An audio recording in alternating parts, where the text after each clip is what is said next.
পটুয়াখালীর ২১ গ্রামের ২৫,০০০ চানটুপি অনুসারীরা উদযাপন করছেন আগামী ঈদ।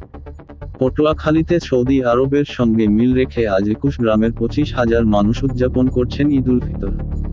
সকাল থেকে ঈদের আমেজ লক্ষ্য করা গেছে শিশু কিশোর সহ এসব গ্রামের মানুষের মাঝে।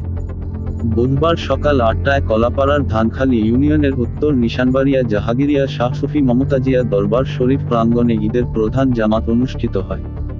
এছাড়া জেলার সদর উপজেলার ৪ গ্রামে, কলাপাড়ার ৭ গ্রামে, রাঙ্গাবালির ২ গ্রামে, গলাচিপার ৩ গ্রামে, দুমকির ২ গ্রাম ও বাউফল উপজেলার ৩ গ্রামে ঈদের জামাত অনুষ্ঠিত হয়েছে। স্থানীয়ভাবে এরা চট্টগ্রামের এলাহাবাদ সুফিয়া ও চানটুপির অনুসারী হিসেবে পরিচিত। প্রতি বছর সৌদি আরব সহ মধ্যপ্রাচ্যের মুসলমানদের সঙ্গে মিল রেখে আগাম ঈদ পালন করেন এই চানটুপি অনুসারীরা। প্রায় ১০০ বছর ধরে তারা আগাম ঈদ উদযাপন করে আসছে। কলাপাড়া উপজেলার পৌর শহরের নায়াপট্টি এলাকার চানটুপি অনুসারী মৎস্য ব্যবসায়ী মিন্টু মিয়া জানান, সকালে ঘুম থেকে উঠে ফিরনি সেমাই খেয়ে নামাজ পড়তে এসেছি। নামাজ শেষে সবার বাড়িতে যাব, অনেক আনন্দ উপভোগ করব।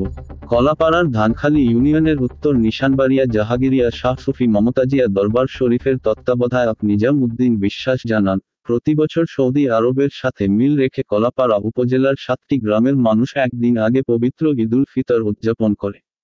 তারই ধারাবাহিকতায় উপজেলার সবচেয়ে বড় জামাত এখানে অনুষ্ঠিত হয়েছে। বংশপরম্পরায় আমরা এ